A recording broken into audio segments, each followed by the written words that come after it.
చందమామ కథ. నాటకాల పిచ్చి. గోవిందుడు చిన్నతనం నుంచి చదువుకోకుండా నాటకాల పిచ్చితో తిరిగాడు. వాడు నెల రోజుల క్రిందట పుట్టి పెరిగిన గ్రామం వదిలి పట్నం వచ్చి అక్కడ ఒక నాటక సమాజంలో చేరి వేషం ఒకటి సంపాదించాడు. వాళ్ళు ఒక వారం రోజుల్లో నాటక ప్రదర్శన ఏర్పాటు చేయబోతున్నారు. ఆ నాటకంలో గోవిందుడు తల్లితో పోట్లాడి ఇల్లు వదిలి వస్తాడు. అతడి మేనమామ వాడిని వెతుక్కుంటూ వచ్చి వాడి తల్లి బెంగతో మంచం పట్టిందని చెబుతాడు. అయినా గోవిందుడు తల్లిని చూసేందుకు రానని మొండికెత్తుతాడు. చివరకు తల్లే అంత జబ్బులోనూ వాడెన్న చోటుకు వస్తుంది. తల్లి ప్రేమను అర్థం చేసుకున్న గోవిందు ఆమెతో పాటు ఇంటికి వెళ్తాడు. నాటకంలో గోవిందుడి మేనమామ పాత్ర నాటక సమాజం యజమాని రాజారాం వేస్తున్నాడు. గోవిందుకు ఇంకా తన పాత్ర సంభాషణలు బాగా కంఠస్థం కాలేదు. ఆ కారణంగా రోజు సాయంత్రం వేళ రాజారాం వచ్చి వాడికి సంభాషణలు నేర్పుతున్నాడు. ఆ రోజు రాజారాం కొంచెం చీకటి పడ్డాక వచ్చి, గోవిందు, నాకు 1,00,000 పనులు, ఈ వేళకు తప్ప రావడం కుదరదు మరి అన్నాడు. అలాగే కానివ్వండి అంటూ గోవిందుడు వేగంగా ఇంటి పెరట్లోకి దారితీశాడు. ఆ పెరడు ఆనుకొని జమీందారు గారి భవనము ఎత్తైన ప్రహరీ గోడ ఒకటి ఉన్నది. అది బాగా శిథిలమైపోయి గోడలో పెద్ద పెద్ద కంతలు ఏర్పడినాయి. రాజారాం నాటకంలోని సంభాషణలు ప్రారంభిస్తూ, నువ్వు ఇల్లు వదిలాక మీ అమ్మ ఆరోగ్యం బాగా చెడిపోయింది, ఇంటికి వెళ్దాం పదా అన్నాడు. నేను రాను మావయ్య, ఇక అమ్మ ముఖం చూడను అంటూ కోపం నటించాడు గోవిందు. అదేం మాటరా, నువ్వు చూడాలని అనుకోకపోయినా కొడుకును చూడాలని తల్లి మనసు కొట్టుకులాడుతున్నది, నువ్వు రాకపోతే అమ్మ దక్కదు అన్నాడు రాజారాం. ఈ విధంగా గోవిందుతో కలిసి కాసేపు నాటక సంభాషణలు వల్లవేశారు. ఇక రాజారాం వెళ్ళిపోయాడు. గోవిందు పెరట్లోని నూతి దగ్గర కాళ్ళు చేతులు కడుక్కొని పెరటి ద్వారం కేసి బయలుదేరుతుండగా శిథిలమైపోయిన గోడ కంతలో నుంచి చిన్నగా చప్పట్లు వినిపించినాయి. గోవిందు అదిరిపడి భయంగా అటుకేసి చూశాడు. ఈ చీకట్లో నన్నేదో పిశాచం అనుకుంటున్నావేమో, నేను పిశాచాన్నేం కాదు, ఇట్రా అన్న కంఠస్వరం వినిపించింది. దాంతో గోవిందు కొంత ధైర్యం తెచ్చుకొని గోడ కంతకేసి వెళ్ళాడు. అవతల తెల్లటి జుట్టుతో గడ్డంతో ఒక వృద్ధుడు వాడి కంటపడ్డాడు. నీ తల్లి జావు బతుకుల మధ్య ఉన్నదని మేనమామ రమ్మని అంతగా బతిమలాడుతుంటే రానని మొండుకెత్తుతావేం, వెంటనే వెళ్ళు అన్నాడు వృద్ధుడు. ఈ ముసలాడు నాటకంలోని సంభాషణలు యథార్థం అనుకుంటున్నాడని గోవిందుడు గ్రహించాడు. ఎవరూ చచ్చి గీపెట్టినా నేను వెళ్ళను, అయినా నేను వెళ్ళకపోతే నీకు కలిగే నష్టమేమిటి అన్నాడు గోవిందు చిరాకు నటిస్తూ.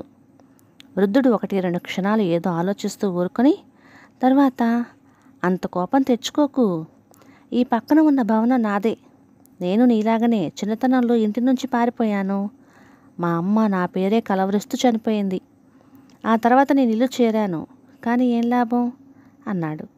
దాంతో గోవిందుకు ఆ మాట్లాడేది ముసలి జమీందారని తెలిసిపోయింది. ఆ వెంటనే వాడికి మెరుపులా ఒక ఆలోచన వచ్చింది.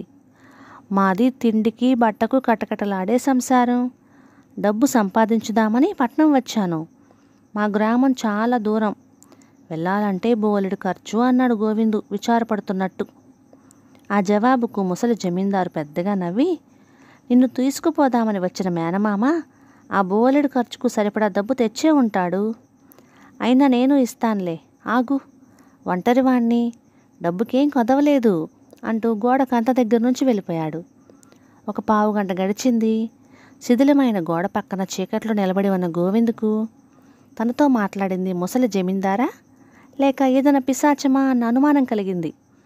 ఆ భయంతో వాడు దిక్కులు చూస్తున్నంతలో జమీందారు రానే వచ్చాడు. ఆయన గోడ కంతలో నుంచి చిన్న మూటను గోవిందుకు అందిస్తూ, ఇది తీసుకుని ఉదయాన్నే బయలుదేరి మీ గ్రామం వెళ్ళిపో అన్నాడు. గోవిందుడు ఇంట్లోకి వచ్చి దీపం వెలుగులో మూట విప్పి చూశాడు. అందులో మిలమిలా మెరుస్తూ 10 బంగారు కాసులున్నాయి.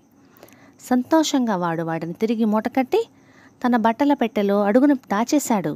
మర్నాడు వాడు చుట్టుపక్కల విచారించగా ముసలి జమీందారు చాలా దయాగుణం కలవాడని, కష్టాల్లో ఉన్నవారికి విరివిగా దాన ధర్మాలు చేస్తుంటాడని తెలిసింది.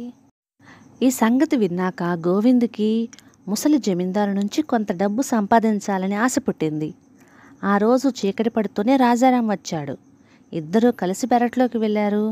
రాజారాం నాటకంలోని తరువాతి సంభాషణలు ప్రారంభిస్తూ, మీ అమ్మ నీకోసమే కళ్ళల్లో ప్రాణాలు పెట్టుకొని ఉంది, ఇప్పటికైనా బయలుదేరు అన్నాడు. మావయ్య, నేను మాట అంటే మాటే, దానికి తిరుగుండదు, నేను రాను అంతే అన్నాడు గోవిందు విసురుగా. నీకు ఒంట్లో బాగోలేదని 4-5 రోజులు పోయాక తీసుకువస్తానని మీ అమ్మతో చెబుతాను, రేపటికైనా మనసు మార్చుకొని నా వెంటరా అని రాజారాం వెళ్ళిపోయాడు. గోవిందు ఈ సంభాషణ జమీందారు విని ఉంటాడని ఆశగా గోడ కంతకేసి చూస్తుంటే, అంతలో అక్కడి నుంచి ఆయన, డబ్బు ఇచ్చా గదా, వెళతానని వెళ్ళక ఇంకా నీ మేనమామతో పేచి పెడతావెందుకు అని అడిగాడు. గోవిందు ఎంతో వినయంగా, తమకు చెప్పలేదు, ఇక్కడ నాకు పీకలు మునిగేంత అప్పులున్నాయి, అవి తీర్చకుండా వెళ్ళటం న్యాయం కాదు కదా అన్నాడు. అవును, న్యాయం కాదు, ఈ అప్పుల సంగతి నిన్ననే చెప్పవలసింది, కాస్త ఆగు అంటూ ముసలి జమీందారు వెళ్ళి కొంతసేపటికి ఒక చిన్న మూటతో తిరిగి వచ్చాడు. ఆత్రంగా గోడ కంతకేసి చెయ్యి చాచిన గోవిందుకు మూట అందిస్తూ జమీందారు, ఇక ఆలస్యం చెయ్యక రేపు మీ గ్రామం వెళ్ళు, చేసిన తప్పుకి మీ అమ్మను క్షమాపణ కోరుకో అన్నాడు. గోవిందు మళ్ళీ దీపం వెలుగులో మూట విప్పి చూశాడు. అందులో ఈసారి 20 బంగారు కాసులున్నాయి. వాడు వాటిని కూడా పెట్టి అడుగున భద్రంగా దాచేశాడు. ఈ విధంగా 30 బంగారు కాసులు సంపాదించాక వాడికి ముసలి జమీందారు నుంచి మరికొంత డబ్బు సంపాదించాలన్న దురాశ మరింత పెరిగింది. ఇందుకు మార్గమేమిటా అని వాడు పగలల్లా ఆలోచిస్తూ ఇల్లు కదల్లేదు.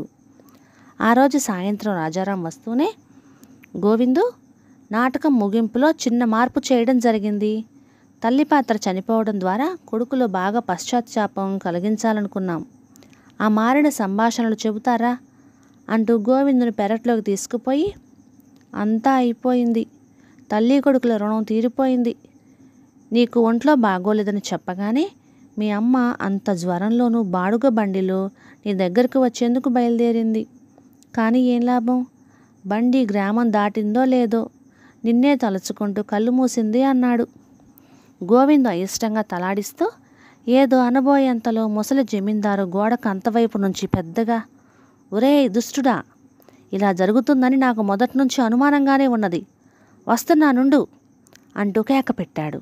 ఆ మాటలు విని రాజారాం కంగారుగా, ఇంత చీకట్లో ఎవరది, పిశాచమేం కాదు కదా అన్నాడు. గోవిందుకు మాట పెగలలేదు. వాడు నిలువెల్లా వణికిపోతూ ఇంట్లోకి వచ్చేసరికి అక్కడ ముసలి జమీందారు, ఆయన వెంట పెద్ద దుడ్డుకర్రతో నౌకరు కనిపించారు. జమీందారు గోవిందుడికి కోపంగా చూస్తూ, ఇంటికి వెళ్ళమని నీకు 30 బంగారు కాసులు ఇచ్చాను, అయినా కన్నతల్లి చావు కారణం అయ్యావు, నీలాంటి వాడి నీడ చూడడం కూడా మహాపాపం అని తన నౌకరికి ఎస్తాలు తిప్పాడు. జమీందారు నౌకరు ఇల్లంతా వెతికి చివరికి గోవిందు బట్టల పెట్టెలో నుంచి బంగారు కాసులున్న 2 మూటలు బయటకు తీసి యజమాని వెనకగా ఇంటి నుంచి బయటకు వెళ్ళిపోయాడు. ఆ సరికి జరిగిందేంటో రాజారాంకు అర్థమైంది.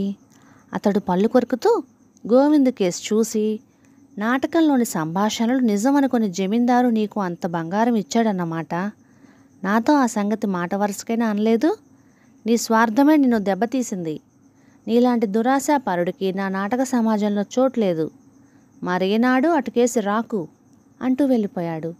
గోవిందుకి ఎక్కడా లేని పశ్చాత్తాపం కలిగింది. తను కన్న తల్లినే కాక దయా ధర్మగుణాలు కల ముసలి జమీందారును కూడా మోసగించాడు. ఉన్న గ్రామంలో ఏదో వ్యాపారం పెట్టుకుంటానంటే తల్లి చేతులకున్న 2 బంగారు గాజుల్లో ఒకటి ఇచ్చింది. అది తీసుకుని పట్నం చేరి నాటకాల పిచ్చి కొద్దీ ఇక్కడ కాలం గడిపేస్తున్నాడు. తను ఇంటికి తిరిగి వెళితే తల్లి చాలా ఆనందిస్తుంది. ఇంటి పట్టునే ఉండి ఏదైనా వ్యాపారం చేసుకుంటూ ముసలితనంలో తల్లికి ఏ కష్టం రాకుండా చూసుకోవాలనుకున్నాడు గోవిందు. ఇలా నిర్ణయించుకున్న గోవిందు మర్నాడు సూర్యోదయంతోనే తన గ్రామానికి ప్రయాణం కట్టాడు. కథ సమాప్తం. ఇక ఈ కథ మీకు నచ్చినట్లయితే ఇలాంటి మరెన్నో తెలుగు చిట్టిపొట్టి కథల కోసం please like, share and subscribe to my channel. Thank you.